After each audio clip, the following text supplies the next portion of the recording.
For the first time since she was 34 years old, Marion was alone again. Her diary entry for the 16th of May, 1878, contains the word crisis. It's rumored that Marion discovered that Lewis had been unfaithful to her.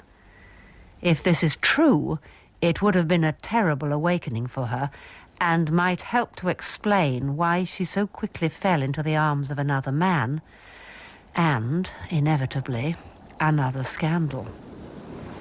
Nel mezzo del cammin di nostra vita mi ritrovai per una selva oscura che la dirita via era smarrita. Midway upon the journey For several years, John Cross had looked after the Lewises' affairs and helped them to buy their home in the Surrey countryside. Quietly, he had become an indispensable part of their lives. And like many people in Marion's life, he adored her.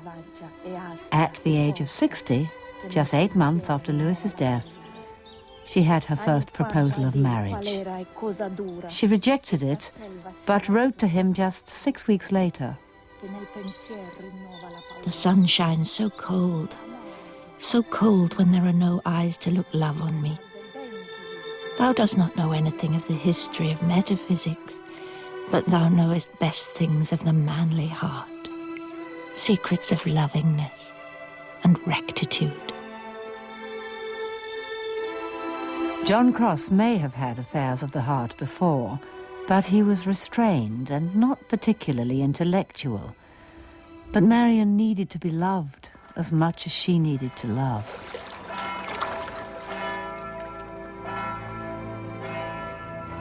Perhaps Cross was looking for someone to replace his mother. Perhaps he imagined that any marriage to Marion would be celibate.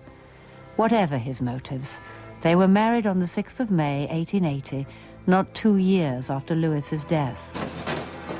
Married for just 2 weeks, the couple arrived at Hotel Europa in Venice.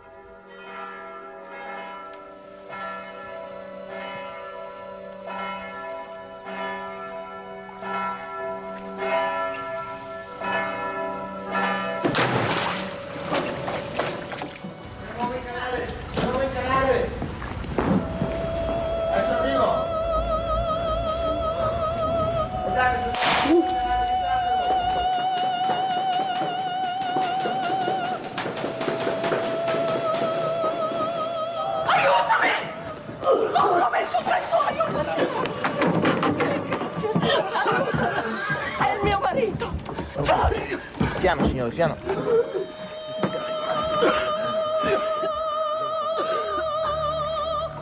It runs in the family.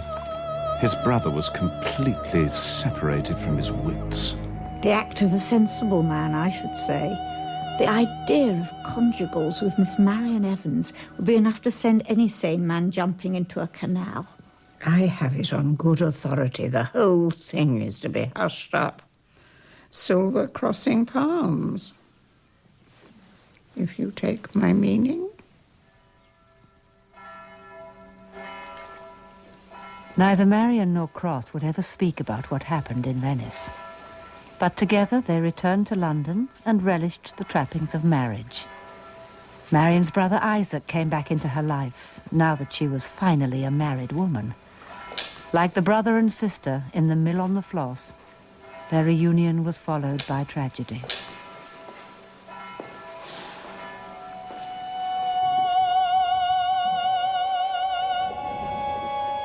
Brother and sister had gone down in an embrace never to be parted. Living through again in one supreme moment the days when they had clasped their little hands in love and roamed the daisied fields together.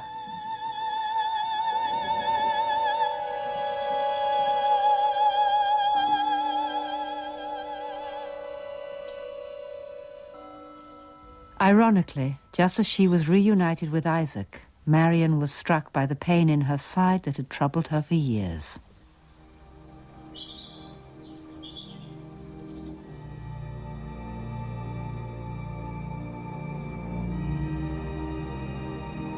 Four months after returning from her honeymoon, she died. Death is coming to me. as the divine kiss which is both parting and reunion, which takes me from your bodily eyes and gives me full presence in your soul.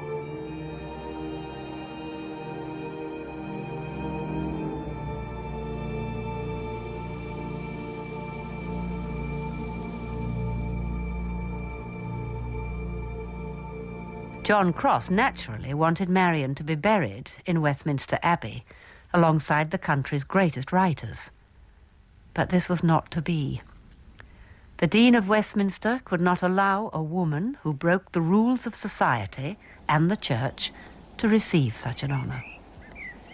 Instead, she was buried in Highgate Cemetery in North London next to Lewis, the man for whom she sacrificed so much. Even in death, she was paying the price.